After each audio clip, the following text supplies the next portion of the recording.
பரம்பரை வழியாக நம் முன்னோர்களின் வாழ்க்கை முறைகளில் ஒளிந்திருக்கும் ஞானம் என்பது எப்போதும் ஆழமானது, அது எளிமையானது, அது காலத்தால் அழியாதது.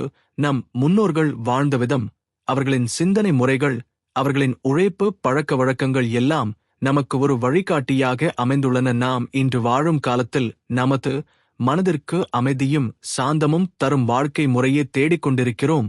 அந்த தேடலில் நமக்கு உதவும் ஒளி விளக்காக பழமையான ஞானம் செயல்படுகிறது. வாழ்க்கையின் அர்த்தத்தை புரிந்து கொள்வது எளிதல்ல, ஆனால் முன்னோர்கள் அதனை தங்கள் தினசரி வாழ்க்கையில் பின்பற்றிய விதம், அவர்களின் அன்றாட அனுபவங்கள், அவர்களின் இயற்கையோடு ஒருமித்து வாழும் பழக்கம் நமக்கு மிக பெரிய பாடமாக இருக்கிறது. இயற்கையோடு ஒத்துசேர்ந்து வாழ்வது என்பது மனமெதிக்கும் உடல் ஆரோக்கியத்திற்கும் அடித்தளமாக விளங்குகிறது. அது ஒரு கோயிலின் சுவர் மீது பொறிக்கப்பட்டிருக்கும் சிலையின் அமைதியான முகம் போல நம்மை சிந்திக்க வைக்கிறது. காலத்தின் ஓட்டத்தில் நம்முடைய மனம் வேகமாக ஓடிக்கொண்டிருக்கிறது. நாம் பல தகவல்களால் சூழப்பட்டுள்ளோம். பல பொறுப்புகள் நம்மை அழுத்திக் கொண்டிருக்கின்றன. ஆனால் அந்த வேகத்தில் நம் உள்ளம் மெதுவாக மூச்சு இழுத்துவிடும் பொழுது பழமையான அந்த அமைதியின் ஒலி நம் உள்ளத்தில் ஒலிக்கிறது. அது ஒரு பண்டைய ஆலயத்தின் மணி ஓசை போல் நம்முள் எதிரொலிக்கிறது.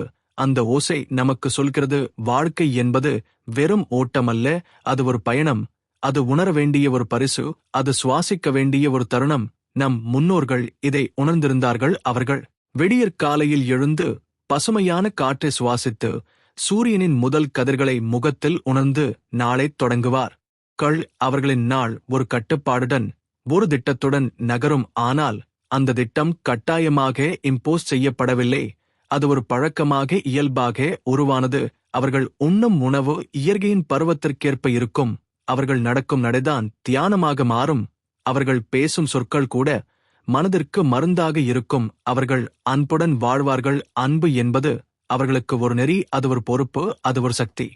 அந்த அன்பு என்பது அவர்கள் பரிமாறும் உணவில் இருந்தாலும், குழந்தைகளுக்கு சொன்ன கதைகளில் இருந்தாலும், வழிபாட்டில் இருந்தாலும் காணப்படும். அவர்கள் ஒவ்வொரு செயலும் ஒரு பிரார்த்தனையாக இருந்தது. அவர்கள் வேலை செய்தாலும் அது ஒரு தியானமாக மாறும். அவர்கள் நிலத்தை உழைக்கும் பொழுது மண்ணின் வாசனை அவர்களின் உள்ளத்தில் ஒரு புனிதத்தை ஏற்படுத்தும். அந்த வாசனை அவர்களின் நெஞ்சில் நன்றி உணர்வை வளர்க்கும். அவர்கள் காற்றில் பறக்கும் பறவைகளை பார்த்து கற்றுக்கொள்வார்கள். பறவை எப்படி தன் வாழ்க்கையை சமநிலைப்படுத்துகிறது என்று கவனிப்பார்கள். அவர்கள் மழை பெய்யும் போது அந்த நீரின் சொட்டுக்கள் மண்ணில் விழும் சத்தத்தை கேட்டு மகிழ்வார்கள். அந்த சத்தம் அவர்களுக்கு ஒரு இசை. அவர்கள் வாழ்ந்தது இயற்கையோடு கூடிய இசையில். அந்த இசை அவர்கள் மனதை சுத்தப்படுத்தும். அது அவர்களின் உள்ளத்தை வெளிச்சமாக்கும். அவர்கள் அறிந்திருந்தார்கள், உண்மையான செல்வம் என்பது பொருள் அல்ல, அது மன அமைதி. அவர்கள் தங்கள் குழந்தைகளுக்கு இதையே கற்றுக் கொடுத்தார்கள். பொருள் சம்பாதிப்பது தவறில்லை, ஆனால் பொருள் மட்டுமே வாழ்க்கையின் இலக்கு என்றால் அது மனதை வெறுமையாக்கும் என அவர்கள் எச்சரித்தார்கள். அவர்கள் சின்ன சின்ன விஷயங்களில் மகிழ்ச்சியை கண்டுபிடிப்பார்கள். ஒரு வெப்பமான குளிர்கால காலை நேரத்தில் சூடான காப்பி குடிக்கும் அனுபவம், ஒரு மாலை நேரத்தில் சூரிய அஸ்தமனத்தை பார்ப்பது, ஒரு மழை இரவில் விளக்கின் வெளிச்சத்தில் கதைகள் பேசுவது, இவை எல்லாம் அவர்களுக்கு வாழ்க்கையின் அழகு. அவர்கள் காலம் மெதுவாக சென்றது, ஆனால் அந்த மெதுவில் அவர்கள் ஆழமாக வாழ்ந்தார்கள். அவர்கள் மனதின் குரலை கேட்க நேரம் எடுத்துக்கொண்டார்கள். அவர்கள் ஒருவருக்கொருவர் ஆதரவாக இருந்தார்கள். சிரமங்கள் வந்தாலும் டுபட்டு அதை சமாளித்தார்கள். இந்த ஒன்றிணைந்த மனநிலைதான் அவர்களை வலிமையானவர்களாக மாற்றியது. நவீன காலத்தில் நாம் விரைவில் ஓடிக்கொண்டிருக்கிறோம், ஆனாலும் நம் உள்ளத்தில் அந்த பழைய ஞானத்தின் குரல் இன்னும் ஒலிக்கிறது. அது நமக்கு சொல்கிறது, மெதுவாகு, சுவாசி, கவனி, இந்த தருணத்தை உணர்ந்து கொள். உன் சிந்தனைகள் பறந்து செல்லாமல் இங்கே கொண்டு வா. உன் மூச்சுடன் இணைந்து உன் இதயத்தின் துடிப்பை கேள். இந்த வாழ்க்கை உனக்கு ஒரு பரிசு. அதை கவனமாக வாழ்ந்தால் அது ஒரு அற்புதமாக மாறும். அந்த அற்புதம் என்பது உன் வாழ்க்கையின் ஒவ்வொரு சுவாசத்திலும் மறைந்திருக்கிறது. அதை உணர்வதற்கு நீ எதையும் வாங்க வேண்டியதில்லை. நீ எந்த இடத்திற்கும் சென்று தேட வேண்டியதில்லை. அது இங்கே உன் அருகிலேயே இருக்கிறது. உன் மூச்சின் நுழைவு வெளியேற்றத்தின் இடையிலான அந்த இடைவெளியில் அது உள்ளது. உன் கண்களில் விழும் காலை ஒளியின் நெகிழ்ச்சியில் அது உள்ளது.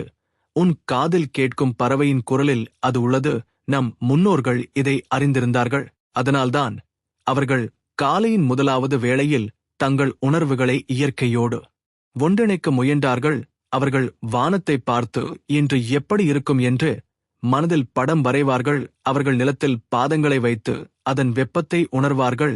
அவர்கள் கைகளால் இலைகளைத் தொட்டு அதன் மேற்பரப்பின் மென்மையை உணர்வார்கள். இந்த சிறிய செயலில் மனம் அமைதியை பெறும். அது ஒரு தியானத்தின் முதல் படியாகும். அவர்கள் தினமும் செய்யும் வேலைகள் எல்லாம் மனதுடன் செய்தவைகள்.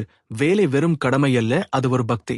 அவர்கள் விதைகளை விதைக்கும் போது வாழ்க்கையை விதைப்பதாகவே கருதினார்கள். அவர்கள் கிணற்றில் இருந்து நீரை எடுக்கும்போது அது வெறும் உடல் உழைப்பு அல்ல, அது பூமியின் அருளை ஏற்றுக்கொள்வது. அந்த நீரை குடும்பத்தாருக்கு வழங்கும்போது அது ஒரு பரிசாகும். அந்த பரிசின் மதிப்பு அவர்களுக்கு தெரியும். நம் காலத்தில் நாம் தண்ணீர் என்பது ஒரு குழாயை திறந்தால் வரும் எளிய பொருள் என்று மட்டுமே நினைக்கிறோம். ஆனால் அவர்கள் தண்ணீரின் ஒவ்வொரு சொட்டையும் நன்றியுடன் பார்த்தார்கள். அதனால்தான் அவர்கள் வளத்தை வீணாக்கவில்லை. அவர்களின் நன்றி உணர்வு அவர்களின் வாழ்க்கையின் அடித்தளம். இன்று நாம் அந்த நன்றியை மறந்துவிட்டோம். ஆனால் அதை மீண்டும் கற்றுக்கொள்ள முடியும். நாம் ஒவ்வொரு நாளும் ஒரு சிறிய நன்றி உணர்வுடன் தொடங்கலாம். இன்று எனக்கு உயிர் இருக்கிறது, இன்று எனக்கு சுவாசிக்க வாய்ப்பு இருக்கிறது, இன்று நான் நேசிக்கும் மக்களுடன் இருக்கிறேன் என்று நினைத்தால் நம் மனம் மென்மையாக மாறும். அது ஒரு விதத்தில் நவீன தியானத்தின் கதவாகும். இந்த கதவை திறந்தால் உள்ளே அமைதி காத்திருக்கிறது. அந்த அமைதி என்பது ஒரு வெளிப்புற பொருளால் வருவது அல்ல, அது உள்ளிருந்து எழும் ஒரு அலை. அது நம் உள்ளத்தை தழுவும் ஒரு மென்மையான காற்று போன்றது. நம் முன்னோர்கள் இதை உணர்ந்ததால்தான் அவர்கள் நாள்தோறும் மனதை சுத்தப்படுத்தும் வழக்கங்களை பின்பற்றினர். அவர்கள் குளிக்கும் நீருக்கு முன் ஒரு சிறிய பிரார்த்தனையை சொல்வார்கள். அந்த வார்த்தைகள் வெறும் மந்திரம் அல்ல, அது மனதை தளர்த்தும் ஒரு இசை. அவர்கள் சமைக்கும் உணவுக்கு முன் நன்றியே கூறுவார்கள். அந்த நன்றி உணர்வு உணவில் ஒரு ஆசிர்வாதத்தை சேர்க்கும். அவர்கள் பேசும் சொற்கள் எப்போதும் எளிமையானவை, ஆனால் ஆழமானவை. அவர்கள் ஒருவரின் நெஞ்சை காயப்படுத்தாமல் பேசுவது ஒரு கடமையாக நினைத்தனர். அவர்கள் அறிந்திருந்தார்கள் சொற்கள் ஒரு மருந்தாகவும் ஒரு காயமாகவும் மாறலாம் என்பதால்தான் அவர்கள் எச்சரிக்கையுடன் பேசினர். நாம் இன்று விரைவில் பேசிவிட்டு பின்னர் வருந்துகிறோம். ஆனால் அவர்கள் பேசுவதற்கு முன் ஒரு கணம் சிந்திப்பார்கள். அந்த சிந்தனைதான் அவர்களின் உறவுகளை நீண்ட காலம் நிலைநிறுத்தியது. அவர்கள் குடும்பத்தில் மூத்தவர்கள் கதைகள் சொல்லுவார்கள். அந்த கதைகள் வெறும் பொழுதுபோக்கு அல்ல, அது ஒரு வாழ்க்கை பாடம். அவர்கள் சொல்லுவது வீரத்தின் கதை என்றாலும் அதன் உட்பொருள் பொறுமை. அவர்கள் சொல்லுவது காதலின் கதை என்றாலும் அதன் உட்பொருள் அர்ப்பணிப்பு. அவர்கள் சொல்லுவது தியாகத்தின் கதை என்றாலும் அதன் உட்பொருள் நன்றியுணர்வு. குழந்தைகள் அவற்றைக் கேட்டு மனதில் விதையாக விதைத்து வளர்ப்பார்கள். அந்த விதைகள் பின்னர் நல்ல பழக்கங்களாக மாறும். இன்றைய உலகத்தில் நமக்கு கதைகள் கேட்பதற்கு நேரமில்லை, ஆனால் நாமே நமக்காக ஒரு கதை சொல்லிக் கொள்ளலாம். அது நம் மனதை வழிநடத்தும் ஒரு குரலாக இருக்கும். அது நம்மை தியானத்தின் பாதையில் அழைத்துச் செல்லும். அந்த பாதையில் பயணிக்கும் போது நம் சிந்தனைகள் மெதுவாக தெளிவடையும். நம் உள்ளத்தில் ஒரு அமைதியான ஏரி போல தண்ணீர் அமைதியாகும். அந்த நீரில் நம் முகம் பிரதிபலிக்கும். அந்த பிரதிபலிப்பில் நாம் உண்மையில் யார் என்பதை காண முடியும். அந்த உண்மையான அடையாளத்தை காண்பது என்பது ஒரு புனிதமான அனுபவம். அது நம் வாழ்க்கையின் நோக்கத்தை புரிந்து கொள்ளும் வாய்ப்பை தருகிறது.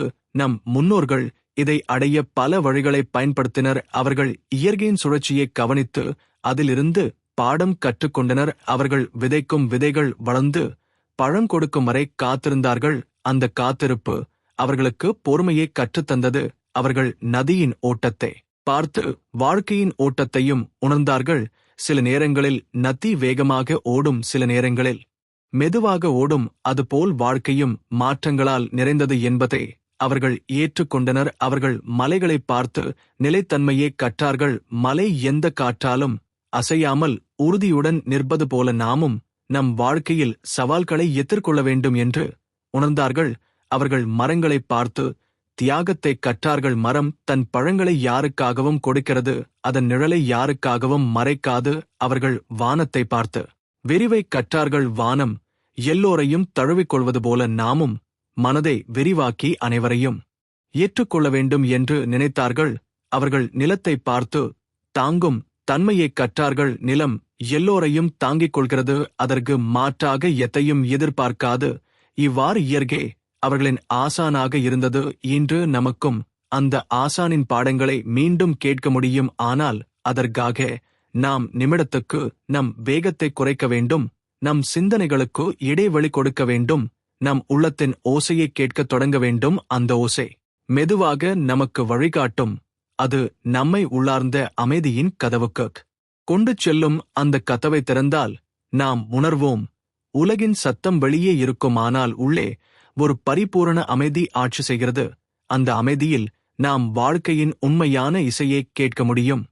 அந்த இசை என்பது நம் இதயத்தின் துடிப்புடன் ஒத்திசைவுப்படும் ஒரு ராகம். அது எப்போதும் நம் உள்ளத்தில் இருந்தாலும் நாம் அதை அடிக்கடி கேட்க மறந்து விடுகிறோம். நம் முன்னோர்கள் அந்த இசையை கேட்கும் பழக்கத்தை வளர்த்திருந்தார்கள். அவர்கள் தினமும் காலை நேரத்தில் இயற்கையின் ஒலிகளைக் கேட்டு நாளை தொடங்குவார்கள். பறவையின் கீச்சு, இலைகள் அசையும் சத்தம், தென்றல் காற்றின் ஓசை, தூரத்தில் ஓடும் நீரின் இரைச்சல், இவை அனைத்தும் அவர்களுக்கு ஒரு இசையாக இருந்தது. இந்த இசை மனதை அமைதியாக்கும், சிந்தனைகளை தெளிவாக்கும், நம்முள் ஒரு புதிய ஆற்றலை ஊட்டும். அவர்கள் இதை ஒரு சாதாரண பழக்கமாக அல்லாது ஒரு புனிதமான செயலாக கருதினார்கள். அந்த புனிதம் அவர்களின் வாழ்வை ஒளியால் நிரப்பியது. இன்று நாம் அந்த ஒலிகளை கேட்க நேரமில்லை. ஏனெனில் நம் காதுகள் எப்போதும் இயந்திரங்களின் சத்தத்தால் நிரம்பியிருக்கின்றன. ஆனால் நாம் சிறிது நேரம் அமைதியில் இருந்தால் அந்த பழைய இயற்கையின் இசை மீண்டும் கேட்கத் தொடங்கும். அது நம்மை மெதுவாக கடந்த கால நினைவுகளுக்கு அழைத்து செல்லும். அங்கு நம் முன்னோர்கள் வாழ்ந்த எளிமையான வாழ்க்கையின் மனமும் ஒலியும் நம் மனதை ஆட்கொள்கின்றன. அந்த நினைவுகள் நம்முள் நன்றியுணர்வை எழுப்புகின்றன. நம்மை சுற்றியுள்ள உலகை அன்புடன் பார்ப்பதற்கு கற்றுக் கொடுக்கின்றன. அவர்கள் எளிய வீடுகளில் இருந்தாலும் அந்த வீடுகள் அன்பால் நிரம்பியிருந்தன. அவர்கள் உணவில் பெருசாக சுவை சேர்க்காதிருந்தாலும் அந்த உணவு உயிரை ஊட்டும் சக்தியால் நிரம்பியிருந்தது. அவர்கள் அணிந்த ஆடைகள் விலை உயர்ந்ததாக இல்லாவிட்டாலும் அவை இயற்கையுடன் ஒத்திசைந்தவையாக இருந்தன. அவர்கள் பொருட்களை மதிப்பதற்கு முன் மனிதர்களை மதித்தனர். அவர்கள் உறவுகளை பொருள் சம்பந்தமாக அல்லாது உள்ளார்ந்த அன்பால் கட்டியமைத்தனர். இந்த மனப்பாங்கே அவர்களை உண்மையான செல்வந்தர்களாக மாற்றியது. நம்மும் இந்த மனப்பாங்கை ஏற்றுக்கொண்டால் நவீன வாழ்க்கையிலும் உள்ளார்ந்த செல்வத்தை அடைய முடியும். அந்த செல்வம் நம் மனதில் ஒரு நிரந்தர அமைதியை உருவாக்கும். அந்த அமைதி வாழ்க்கையின் அனைத்து சவால்களையும் எளிதாக சமாளிக்க வைக்கும். அந்த எளிமையான வாழ்க்கை முறையின் பின்னால் ஒரு ஆழமான தத்துவம் இருந்தது. அது வெறும் பழக்க வழக்கம் அல்ல. அது மனதையும் உடலையும் ஆன்மாவையும் ஒன்றிணைக்கும் ஒரு பாதை. அவர்கள் அறிந்திருந்தார்கள், வாழ்க்கை என்பது வெறும் நாட்களை கடத்துவது அல்ல, அது ஒவ்வொரு நாளையும் அர்த்தமுள்ளதாக்குவதுதான் உண்மையான வாழ்வு என்று.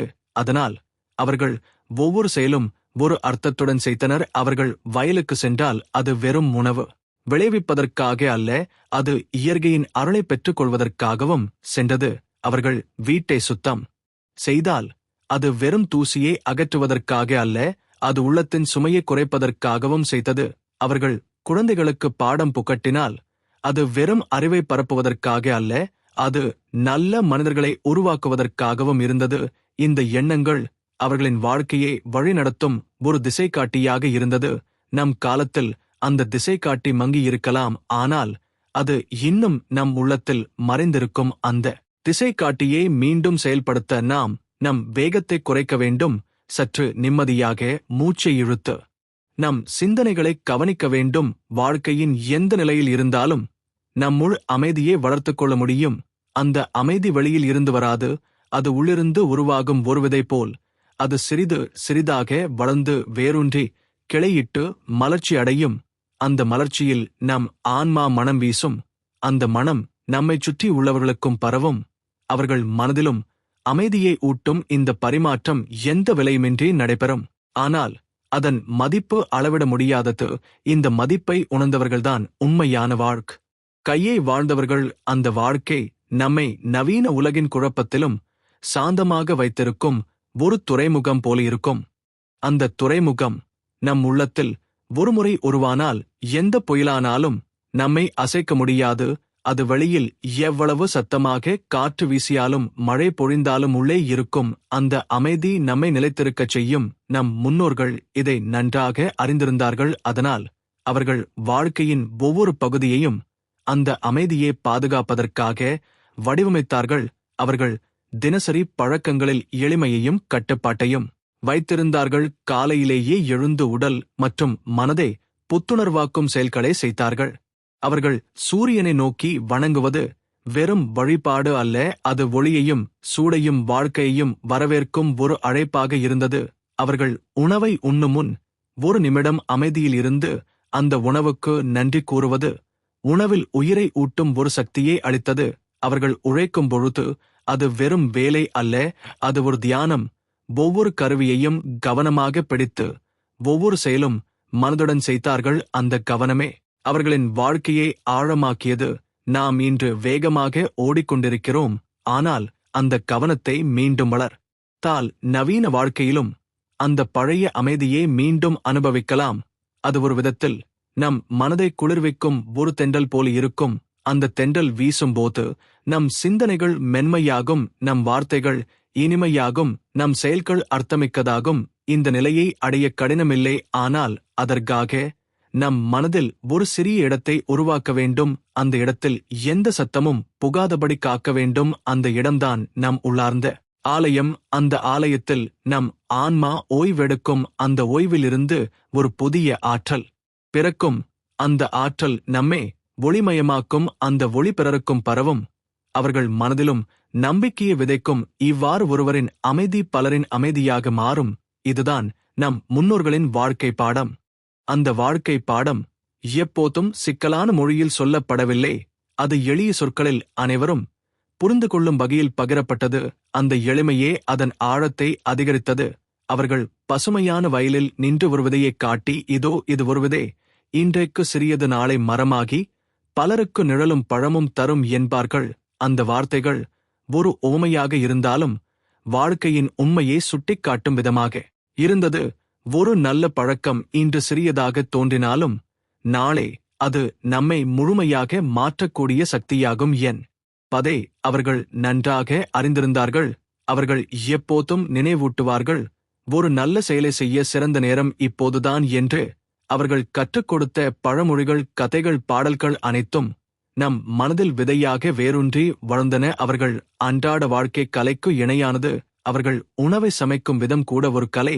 அவர்கள் பேசும் முறை கூட ஒரு இசை. அவர்கள் வேலை செய்வது கூட ஒரு தியானம். அவர்கள் உறவுகளை பேணுவது கூட ஒரு பிரார்த்தனை. இன்று நாம் அந்த கலை, இசை, தியானம், பிரார்த்தனை ஆகியவற்றை தனித்தனியாக தேடிக்கொண்டிருக்கிறோம். ஆனால் அவர்கள் ஒரே வாழ்க்கையில் அவற்றை ஒருங்கிணைத்து வாழ்ந்தார்கள். அதனால் அவர்களின் வாழ்க்கை முழுமையானதாக இருந்தது. அவர்களின் சந்தோஷம் பொருளில் இருந்து வந்ததல்ல, அது உள்ளார்ந்த நிறைவில் இருந்து வந்தது. அந்த நிறைவுதான் அவர்களை சிரமங்களில் தாங்கியது. அது அவர்களை பொயிலில் கூட நிலைத்திருக்கச் செய்தது.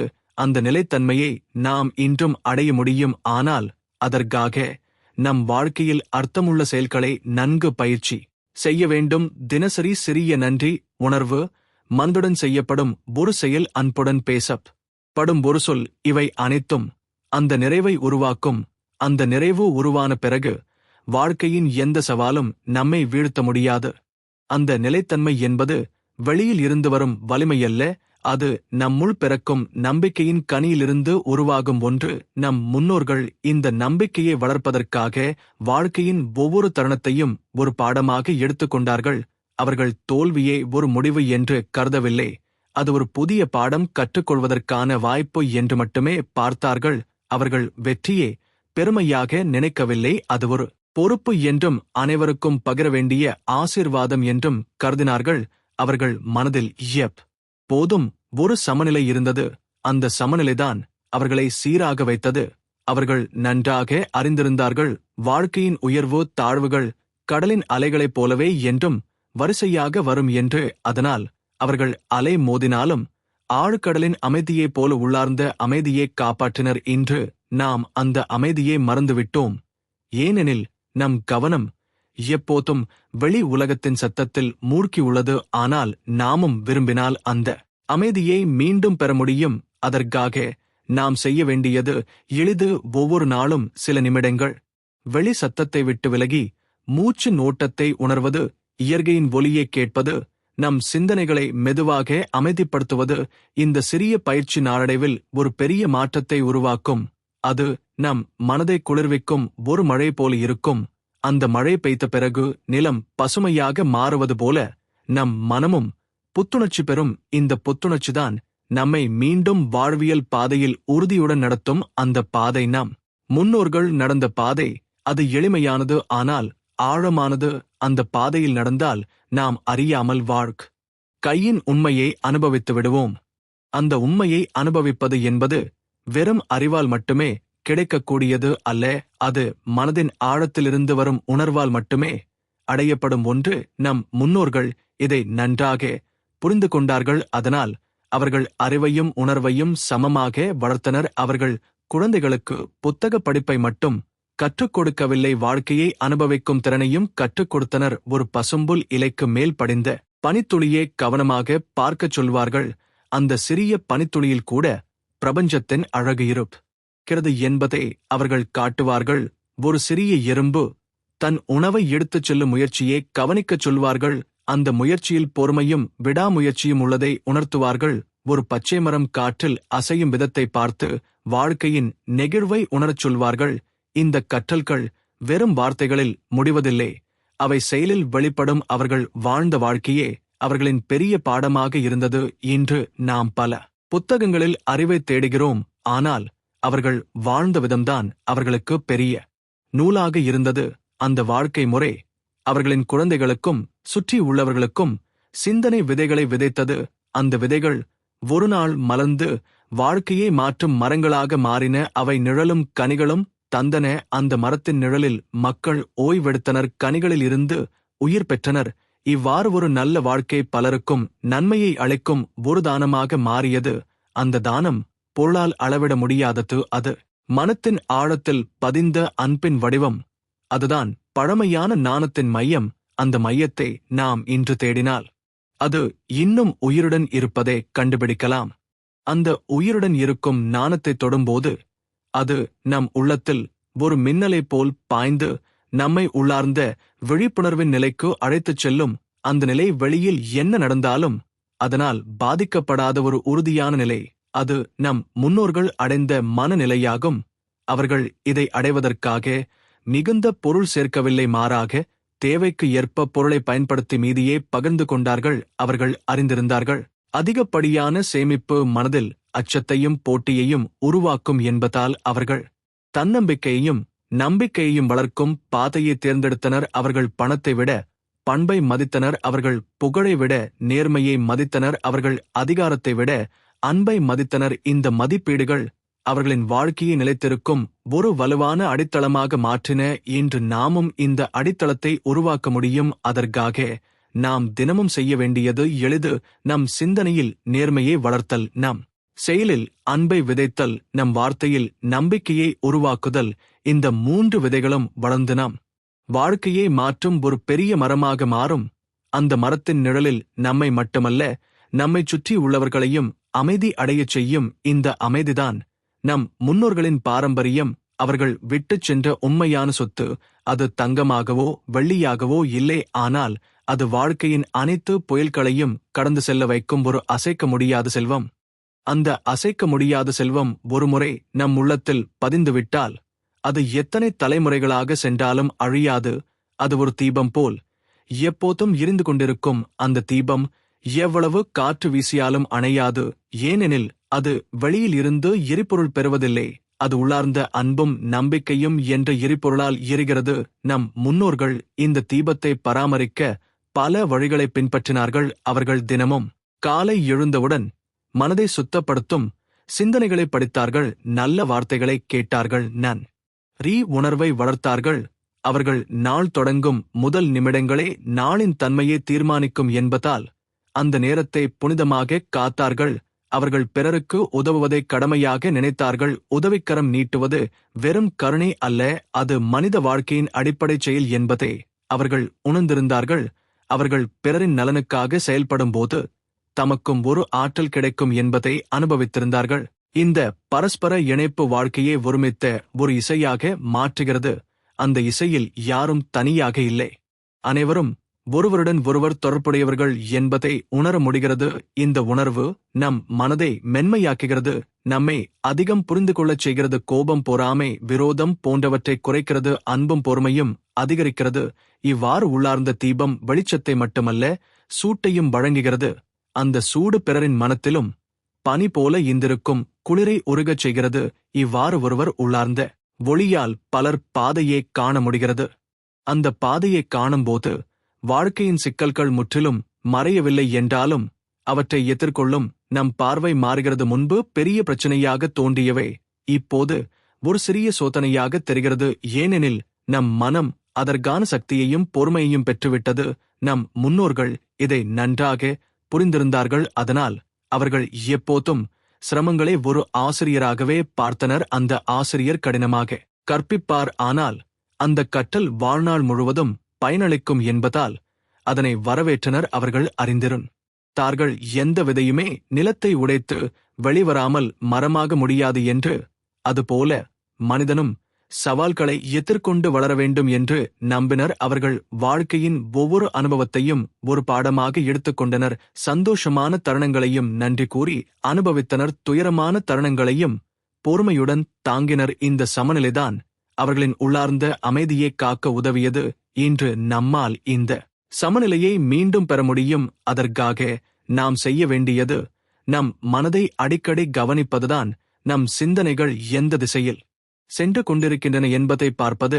மனதில் எதிர்மறையான எண்ணங்கள் வந்தால் அவற்றை மெதுவாக நேர்மையான சிந்தனைகளால் மாற்றுவது. நம்மால் செய்யப்படும் சிறிய நல்ல செயல்களை தினசரி பெருக்குவது. இந்த சிறிய முயற்சிகள் நம்முள் ஒரு பெரிய மாற்றத்தை ஏற்படுத்தும். அந்த மாற்றம் ஒருநாள் நம் வாழ்வை முழுமையாக மாற்றி அமைக்கும். அதுதான் பழமையான ஞானம் சொல்லும் மந்திரம். வாழ்க்கையை மாற்றுவது வெளிச்சூழலை மாற்றுவதால் அல்ல, உள்ளத்தை மாற்றுவதால்தான். அந்த உள்ளத்தை மாற்றும் பயணம் மெதுவாக நடக்கும். அது ஒரு விதை முளைக்கும் விதத்தை போல இருக்கும். விதை இன்று விதைக்கப்பட்டாலும் நாளை மரமாக மாறாது. ஆனால் தினமும் சூரியனின் ஒளியும் மழையின் ஈரமும் மண்ணின் அரவணைப்பும் கிடைத்தால் அது வேருண்டி கிளைகள் விரித்து இலைகள் மலர்ச்சி அடையும். நம் முன்னோர்கள் இதை வாழ்க்கையின் அடிப்படையான பாடமாக எடுத்துக்கொண்டார்கள். அதனால் அவர்கள் பொறுமையுடன் வாழ்ந்தார்கள்.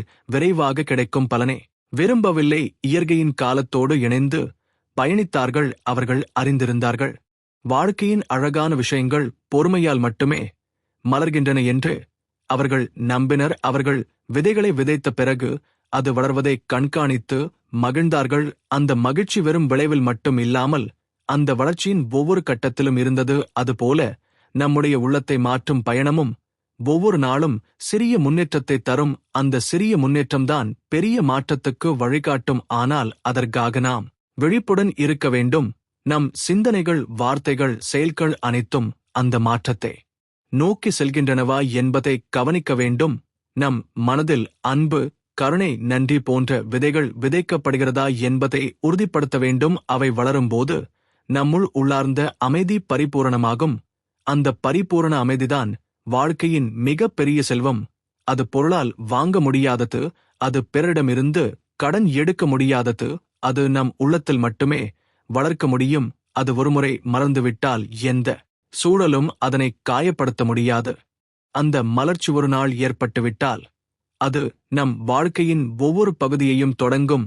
நம் சிந்தனைகளில் வெளிச்சம் ஊறும். நம் வார்த்தைகளில் இனிமை பொங்கும். நம் செயல்களில் அர்த்தம் நிறையும். நம் முன்னோர்கள் இதை வாழ்ந்து காட்டினர். அவர்கள் இயற்கையோடு நட்பை வளர்த்தார்கள். அந்த நட்பு வெறும் பயன்பாட்டுக்காக இல்லாமல் நன்றி உணர்வோடு இருந்தது. மரங்கள் காற்றையும் நிழலையும் கொடுத்தால் அதற்கு பதிலாக அவற்றை பாதுகாத்தனர். மழை காலத்தில் நீரை சேமித்து வறட்சிக் காலத்தில் பகிர்ந்தனர். நிலத்தை உழைக்கும்போது மண்ணின் வளத்தை காக்கும் முறைகளை பின்பற்றினர். அவர்கள் அறிந்திருந்தார்கள், இயற்கை மனிதனுக்கு ஒரு பரிசு என்று. அந்த பரிசை வீணாக்காமல் அடுத்த தலைமுறைக்கும் தருவது ஒரு பொறுப்பு என்று அவர்கள் நம்பினர். இதுவே அவர்களின் வாழ்க்கை முறை. தற்காலிக நன்மைக்காக நிலத்தை அழிக்காமல் நீண்ட கால நன்மைக்காக பாதுகாத்தது. இன்றும் நாம் இந்த எண்ணத்தை ஏற்றுக்கொண்டால் நவீன வாழ்க்கையில் பல பிரச்சனைகளை தீர்க்க முடியும்.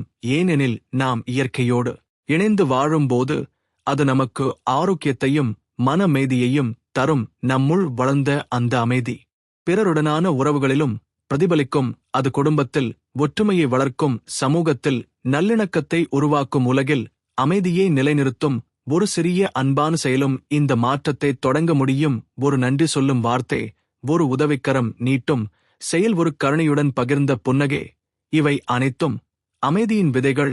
அந்த விதைகள் முளைத்து மலரும்போது உலகமே ஒரு தோட்டமாக மாறும். அந்த தோட்டத்தில் ஒருவரும் மலர்வார்கள். அந்த மலர்கள் மனம் வீசும்போது அது எல்லோரின் இதயத்தையும் தொட்டுவிடும்.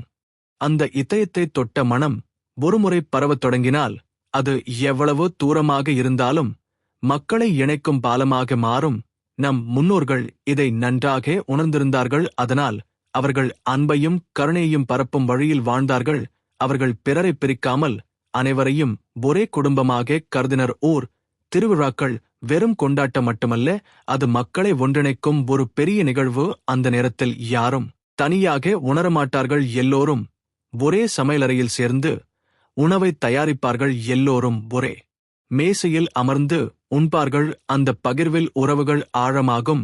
அந்த ஆழம் தலைமுறைகள் கடந்து செல்லும் ஒரு பிணைப்பாக மாறும். இன்றைய வாழ்க்கையில் நாம் இந்த பகிர்வின் சக்தியை மறந்துவிட்டோம். ஆனால் அதை மீண்டும் உயிர்ப்பிக்க முடியும். ஒரு குடும்பமாக ஒரே நேரத்தில் உணவருந்துதல், ஒரு சமூகமாக ஒன்றாக செயல்படுதல், ஒரு நாட்டாக ஒரே நோக்கில் இணைந்து நிற்றல், இவை அனைத்தும் உள்ளார்ந்த பிணைப்பை வலுப்படுத்தும். இந்த பிணைப்பு உருவான பிறகு யாரையும் வெல்ல முடியாத ஒரு ஒருமைப்பாடு உருவாகும். அந்த ஒருமைப்பாடு நமக்கு நம்பிக்கையையும் பாதுகாப்பையும் தரும். அந்த உணர்வில் பயமும் தனிமையும் உருகிவிடும். அன்பும் ஆதரவும் தான் மீதமாக இருக்கும். இந்த நிலையை அடைய பழமையான நாணம் சொல்வது எளிது. நீ பிறருக்காக வாழ்ந்தால் பிறரும் உனக்காக வாழ்வார்கள். உன் மகிழ்ச்சியில் பிறரும் மகிழ்வார்கள். உன் துயரத்தில் பிறரும் தோள் கொடுத்து நிற்பார்கள். இந்த பரஸ்பர அன்பே மனித வாழ்வியல் உண்மையான அடித்தளம். அந்த அடித்தளம் வலுவாக இருந்தால் வாழ்க்கையின் எந்த கட்டத்திலும் நாம் இடறி விழுந்தாலும் மீண்டும் எழுந்து நிற்க முடியும். நம் முன்னோர்கள் இதை உணர்ந்திருந்ததால் அவர்கள் மனவலிமையை வளர்க்கும் பழக்கங்களை தினசரி பின்பற்றினர். அவர்கள் அதிகாலையில் எழுந்து உடலை இயக்கும் பயிற்சிகளை செய்தார்கள். வயல்களில் உழைத்தார்கள். இயற்கையில் நடந்தார்கள். சூரியன் உதிக்கும் காட்சி பார்ப்பதை வழக்கமாக கொண்டிருந்தார்கள். அவர்கள் அறிந்திருந்தார்கள், ஒரு நாளின் முதல் காட்சி மனநிலையை அமைக்கிறது என்று. அந்த காட்சியுடன் தொடங்கிய நாள் முழுவதும் உற்சாகமாக இருக்கும் என்று அவர்கள் அனுபவித்தார்கள். அவர்கள் தங்கள் மனதை சுத்தப்படுத்த நல்ல வார்த்தைகள் பேசுவதே பழக்கமாக வைத்திருந்தார்கள். பிறரை தூண்டிக் கொண்டாடுவதை வழக்கமாகச் செய்தார்கள். ஒருவர் சிறிய வெற்றியை அடைந்தாலும் அதை பாராட்டி உற்சாகப்படுத்துவார்கள். ஏனெனில் அவர்கள் அறிந்திருந்தார்கள், ஊக்கம் என்பது மனவலிமையின் உணவு என்று. அவர்கள் தங்கள் தோல்விகளையும் மறைக்கவில்லை, மாறாக அவற்றை ஒரு கதையாக கூறி பிறருக்கு பாடமாக்கினர்.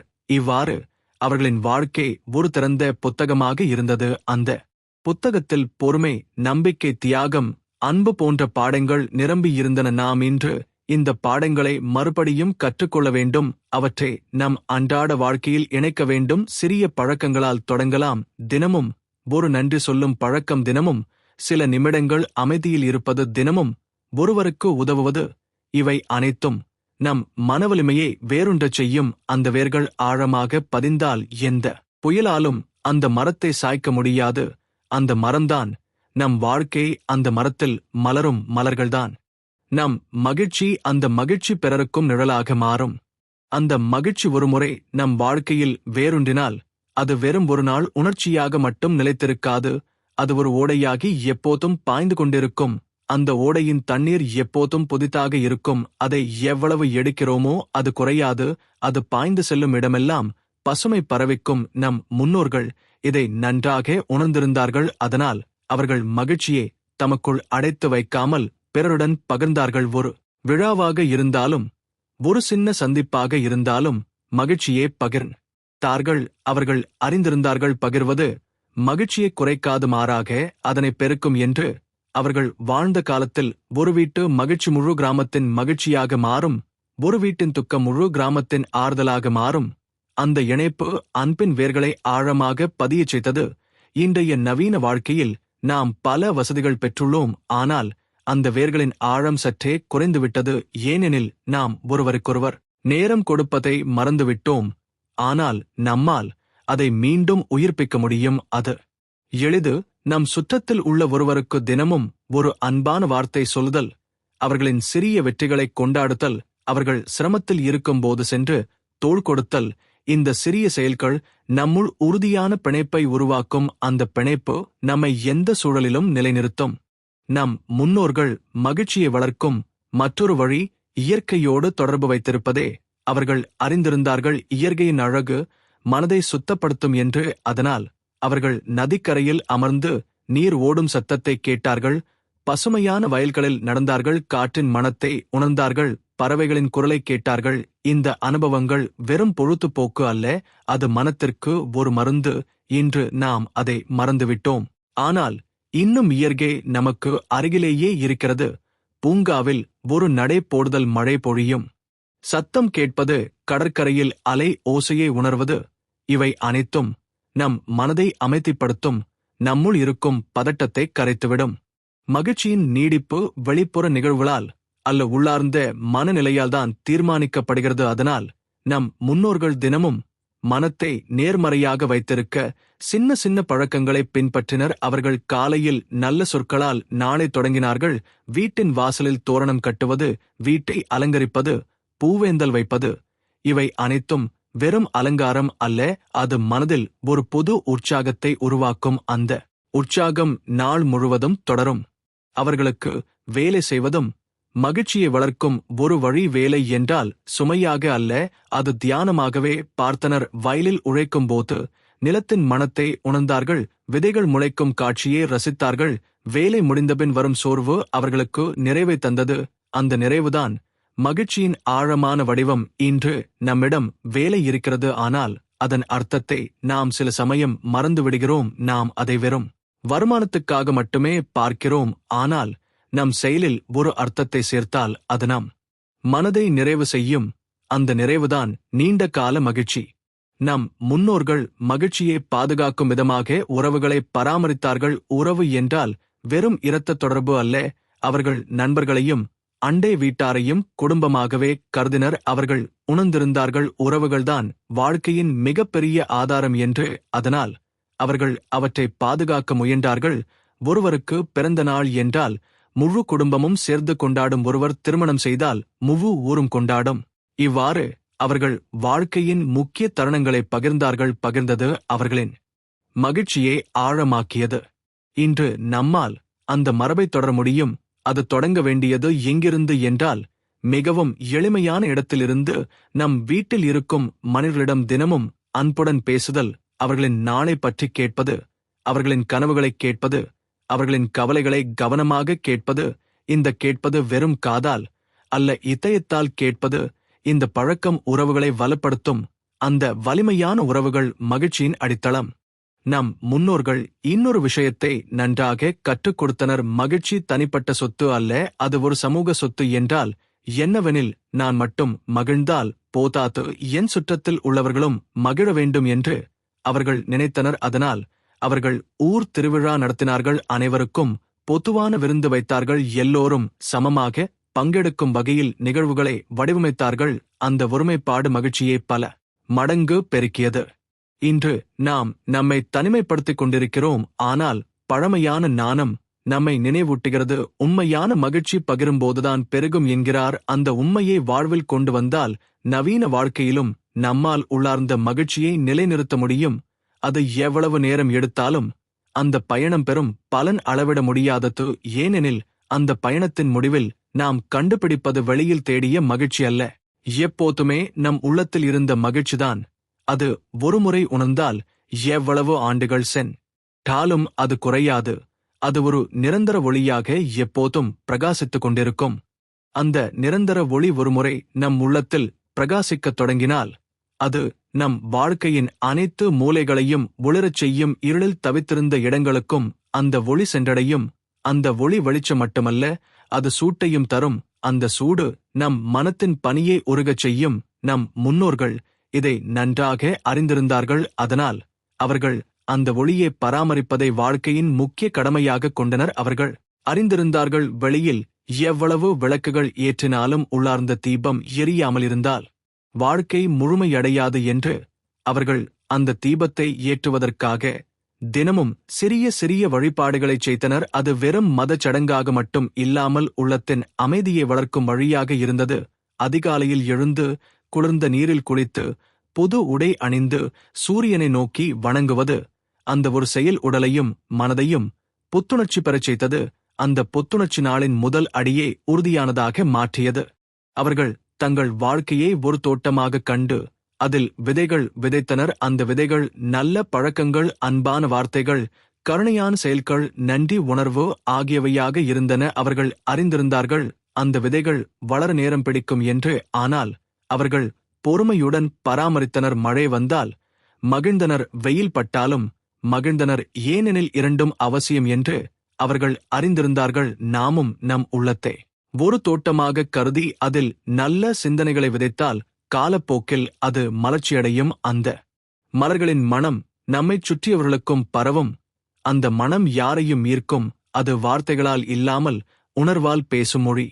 நம் முன்னோர்கள் மகிழ்ச்சியை வளர்க்கும் வழியில் நன்றி உணர்வை மிக முக்கியமாக கருதினர். அவர்கள் அறிந்திருந்தார்கள் நன்றி உணர்வு இல்லாமல் மகிழ்ச்சி நீண்ட காலம் நிலைக்காது என்று. அவர்கள் தினமும் காலையில் எழுந்தவுடன் இயற்கைக்கு நன்றி கூறினர். காற்றுக்கு, நீருக்கு, நிலத்துக்கு, விலங்குகளுக்கு, தாவரங்களுக்கு, எல்லோருக்கும் நன்றி தெரிவித்தனர். இந்த நன்றி உணர்வு அவர்களின் மனதை எப்போதும் நிறைவு உணர்ச்சியில் வைத்தது. அந்த நிறைவு தான் அவர்களின் முகத்தில் எப்போதும் ஒரு புன்னகையை உருவாக்கியது. அந்த புன்னகை வேறு எதற்கும் விலை கொடுத்து வாங்க முடியாத ஒன்று. அவர்கள் வாழ்க்கையை ஒரு இசை போல வாழ்ந்தனர். அந்த இசையில் உயர்ந்த சுரங்களும் தாழ்ந்த சுரங்களும் இருந்தன. ஆனால் எந்த சுரத்திலும் இசை கலைந்து போகவில்லை.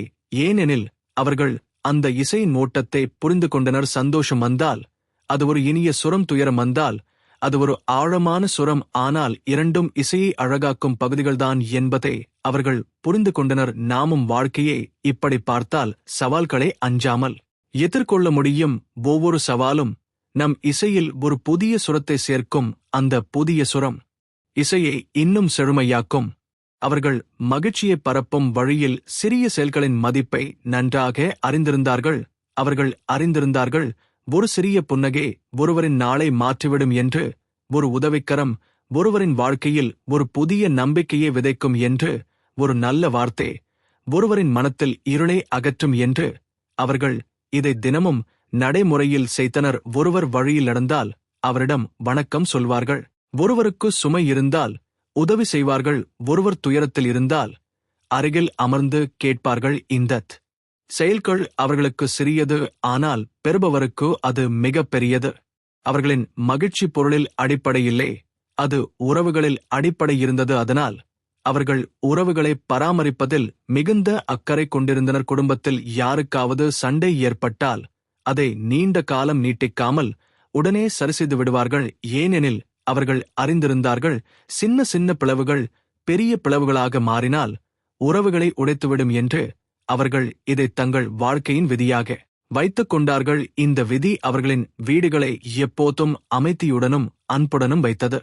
அவர்கள் மகிழ்ச்சியை பாதுகாக்கும் மற்றொரு வழி உடல் ஆரோக்கியத்தை பராமரிப்பதுதான். அவர்கள் அறிந்திருந்தார்கள் உடல் சோர்வாக இருந்தால் மனமும் சோர்ந்துவிடும் என்று. அதனால் அவர்கள் தினமும் இயற்கையில் உழைத்தனர். இயற்கை உணவுகளை உண்டனர்.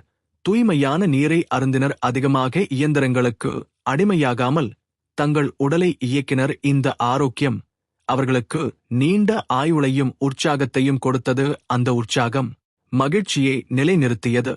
அவர்கள் தங்கள் வாழ்வை ஒரு நதி போல வைத்திருந்தார்கள். நதி எப்போதும் பாய்ந்து கொண்டிருக்கும். அது கற்களை சந்தித்தாலும் வழியை மாற்றி முன்னேறும். அது தடுக்கப்படாமல் தொடரும். அதுபோல அவர்கள் வாழ்க்கையின் சவால்களை சந்தித்தாலும் வழியை மாற்றி முன்னேறினர். அவர்கள் ஒருபோதும் நின்றுவிடவில்லை.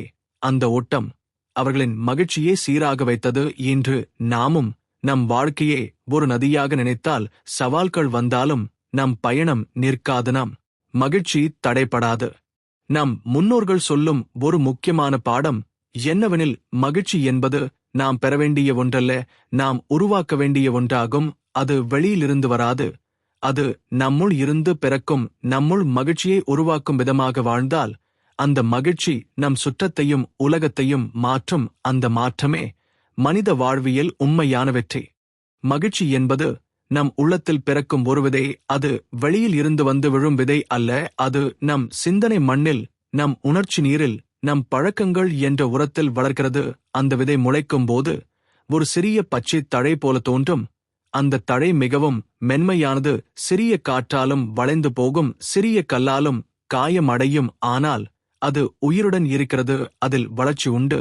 அதற்கு பராமரிப்பு தேவை. நம் முன்னோர்கள் இதை நன்றாக அறிந்திருந்தார்கள். அதனால் அவர்கள் மகிழ்ச்சியை வளர்க்கும் சிறிய பழக்கம் களை தினமும் கடைபிடித்தனர். அதிகாலை எழுந்து முதலில் வானத்தை நோக்கி பார்த்து ஒரு ஆழ்ந்த மூச்சு விடுவது, தாயின் கரங்களில் குழந்தை சுவாசிக்கும் போல இயற்கையின் மார்பில் மூச்சு எடுத்துக்கொள்வது. அந்த ஒரு மூச்சே நம் உடலுக்கும் மனதுக்கும் புதிய உயிரை ஊற்றும். அந்த நேரத்தில் அவர்கள் மனதில் வரும் முதல் சிந்தனை நன்றிதான். கடந்த இரவு பாதுகாப்பாக தூங்கினேன், இன்றைய நாள் ஒரு புதிய பரிசு என்கிற உணர்வுடன் நாளை தொடங்குவது. அந்த தொடக்கம் முழு நாளின் தரத்தை மாற்றும். அவர்கள் உணவை உண்ணும் போதும் மகிழ்ச்சியே விதைத்தனர். அவர்கள் தங்கள் வயலில் உழைத்து விளைந்ததை உண்டனர். அந்த உணவின் ஒவ்வொரு கரண்டியிலும் உழைப்பின் வியர்வையும் நன்றியும் இருந்தது.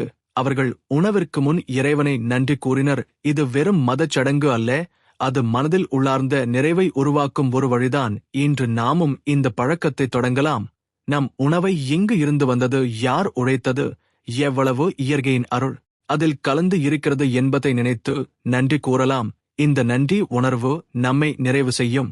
அவர்கள் வேலைக்கும் மகிழ்ச்சியைச் சேர்த்தனர். வேலை என்றால் அவர்கள் சோர்வாக செய்யவில்லை, ஆர்வத்துடன் செய்தனர். வயலுக்குப் போவது ஒரு சுமை இல்லை, அது ஒரு சந்திப்பு. நிலத்தோடு பேசும் நேரம், விதைகளோடு நண்பர்களாகும் நேரம். அவர்கள் அறிந்திருந்தார்கள், நிலம் பேசும் மொழி அமைதிதான், விதைகள் பேசும் மொழி பொறுமைதான், மழை பேசும் மொழி கருணைதான். அவர்கள் இந்த மொழிகளைக் கற்றுக்கொண்டனர். அதனால் வேலைக்கும் ஒரு உயிர் இருந்தது. அவர்கள் வேலை முடிந்த பின் வரும் சோர்வும் இனிமையாக இருந்தது. இன்று நாமும் நம் வேலையை வெறும் வருமானம் பெரும் வழியாக அல்ல, நம் வாழ்க்கையின் ஒரு படைப்பாக காணலாம். அப்படிச் செய்தால் அந்த வேலை நமக்கு மகிழ்ச்சியை தரும். அவர்கள் உறவுகளிலும் மகிழ்ச்சியை விதைத்தனர். அவர்கள் வீடு என்பது வெறும் சுவர்களும் கூரைகளும் அல்ல, அது உயிரோடும் சுவாசிக்கும் இடம். அவர்கள் அன்பால் நிரப்பிய இடம். அந்த வீட்டில் யாரும் தனியாக உணரவில்லை, அனைவருக்கும் ஒரு இடம் இருந்தது, ஒரு பங்கு இருந்தது, ஒரு முக்கியத்துவம் இருந்தது. அவர்கள் ஒருவருக்கொருவர் நேரம் கொடுத்தார்கள், குழந்தைகளுடன் விளையாடினர், முதியோருடன் பேசினர், நண்பர்களுடன் பகிர்ந்து சிரித்தனர். சிரிப்பும் அழுகையும் பகிர்ந்தனர். அந்த பகிர்வில் மகிழ்ச்சி ஆழமாகியது. இன்று நம்மால் இந்த பகிர்வை மீண்டும் கொண்டு வர முடியும். தினமும் குடும்பத்துடன் ஒரு நேரம் பேசுதல், ஒரே மேசையில் உணவருந்துதல், ஒரே கதையை கேட்பது, ஒரே நினைவுகளை மீண்டும் பேசுவது, இவை அனைத்தும் நம் உள்ளத்தில் பிணைப்பை வலுப்படுத்தும். அவர்கள் இயற்கையுடனும் மகிழ்ச்சியை பகிர்ந்தனர். மரங்களை நடுவது ஒரு பொழுதுபோக்கு இல்லை, அது அடுத்த தலைமுறைக்கு ஒரு பரிசு. அவர்கள் அறிந்திருந்தார்கள், ஒரு மரம் நடுவது ஒரு நாளில் முடிவதில்லை, அது ஒரு வாழ்நாள். உறுதி மரம் வளர்வது போல அவர்களது மகிழ்ச்சியும் வளர்ந்தது. அவர்கள் நதிகளை பாதுகாத்தனர், ஏரிகளை பராமரித்தனர், பறவைகளுக்கு தானியங்களை வைத்தனர், விலங்குகளுக்கு நீர் கொடுத்தனர். இவை அனைத்தும் அவர்களின் மகிழ்ச்சியின் ஒரு பகுதி. இன்று நாமும் நம் வாழ்க்கையில் இயற்கையோடு மீண்டும் நட்பு கொள்ளலாம். அது நம்மை லார்ந்த அமைதிக்கு அழைத்து செல்லும். அவர்கள் கற்றுக் கொடுத்த ஒரு முக்கியமான பாடம் என்னவெனில், மகிழ்ச்சி என்பது பெரிய நிகழ்வுகளால் மட்டும் வராது, அது அன்றாடச் சிறிய தருணங்களில்தான் மறைந்து இருக்கும். ஒரு குழந்தையின் சிரிப்பு, ஒரு மலர் மலர்வது, ஒரு பறவையின் குரல், மழை பொழியும் வாசனை, சூரியன் மறையும் காட்சி, இவை அனைத்தும் நமக்கு மகிழ்ச்சி தரும். ஆனால் அவற்றைக் காண நம் மனம் விழிப்புடன் இருக்க வேண்டும், இல்லையெனில் அவை வந்து போகும். நாம் அறியாமலேயே அந்த மகிழ்ச்சியை இழந்து விடுவோம். அவர்கள் சவால்களிலும் மகிழ்ச்சியை காத்து கொண்டார்கள். அவர்கள் அறிந்திருந்தார்கள், சவால்கள் என்பது வாழ்க்கையின் ஒரு அங்கம், அது தவிர்க்க முடியாதது. ஆனால் அதனை எதிர்கொள்ளும் விதம்தான் முக்கியம். அவர்கள் சவால்களை ஒரு ஆசிரியராக கண்டனர். அந்த ஆசிரியர் கடினமாக கற்றுக் கொடுத்தாலும் அந்த பாடம் வாழ்நாள் முழுவதும் பயனளிக்கும் என்பதால் அதை மதித்தனர். அவர்கள் அறிந்திருந்தார்கள், ஒரு விதை நிலத்தை உடைத்து வெளிவராமல் மரமாக முடியாது, மனிதனும் சவால்களைச் சந்திக்காமல் வளர முடியாது என்று. அவர்கள் நம்பிக்கையை மகிழ்ச்சியின் காவலனாக வைத்தனர். அவர்கள் அறிந்திருந்தார்கள், நம்பிக்கை இல்லாமல் மகிழ்ச்சி நீடிக்காது என்று. அதனால் அவர்கள் எப்போதும் நம்பிக்கையுடன் இருந்தனர். காற்று எதிராக வீசியாலும், புயல் சூழ்ந்தாலும், இருள் சூழ்ந்தாலும் நம்பிக்கையின் தீபம் அவர்கள் உள்ளத்தில் எரிந்தது. அந்த தீபம் அவர்களுக்கு பாதையை காட்டியது. அந்த தீபம் இல்லாமல் இருந்தால் அவர்கள் தவித்திருப்பார்கள். அவர்கள் சொன்னார்கள், மகிழ்ச்சி என்பது வெளி உலகின் பரிசு அல்ல, அது நம் உள்ளத்தின் படைப்பு. நம் சிந்தனைகள், நம் வார்த்தைகள், நம் செயல்கள் இணைந்து உருவாக்கும் ஒரு இசை. அந்த இசை ஒருமுறை பிறந்துவிட்டால் அது எப்போதும் நம்முள் ஒலித்துக் கொண்டிருக்கும். அது பிறருக்கும் பரவும். அது உலகையே மாற்றும் சக்தி கொண்டது. இந்த பயணம் தொடங்கியதிலிருந்து நாம் பழமையான நாணத்தின் விதைகள் எப்படி விதைக்கப்படுகின்றன, எப்படி அவை முளைக்கின்றன, எப்படி அவை நம் உள்ளத்தை மாற்றுகின்றன என்பதை பார்த்தோம். அந்த விதைகள் ஒருநாள் மறந்துவிட்டால் அவற்றின் மனம் நம் வாழ்க்கையின் ஒவ்வொரு மூலையிலும் பரவும். அந்த மனம் பிறருக்கும் சென்றடையும். அவர்களும் தங்கள் உள்ளத்தில் அந்த விதையை விதைக்கத் தொடங்குவார்கள். இவ்வாறு ஒரு தலைமுறையிலிருந்து மற்ற தலைமுறைக்கு மகிழ்ச்சியின் தோட்டம் பரவிக்கொண்டே இருக்கும். நம் முன்னோர்கள் இந்த தோட்டத்தை நூற்றாண்டுகள் பராமரித்தார்கள். அவர்கள் வாழ்க்கையின் உண்மையான செல்வம் நிலம், வீடு, தங்கம், வெள்ளி அல்ல. அது அன்பு, கருணை, நன்றி, பொறுமை, நேர்மை என்பதை கற்றுக் கொடுத்தார்கள். இவைதான் அவர்கள் நமக்கு விட்டுச் சென்ற சொத்துக்கள். அவர்கள் வாழ்ந்த வாழ்க்கையில் புயல்களும் இருந்தன, வெயிலும் இருந்தது, மழையும் இருந்தது. ஆனால் அவர்கள் வேர்கள் ஆழமாக இருந்ததால் எந்த புயலும் அவர்களை சாய்க்க முடியவில்லை. அந்த வேர்கள் பழமையான நாணத்தில் பதிந்திருந்தன. இன்று நாமும் அந்த வேர்களை நம் உள்ளத்தில் பதிக்க முடியும். அதற்காக நாம் தினமும் சிறிய நல்ல செயல்களை செய்ய வேண்டும்.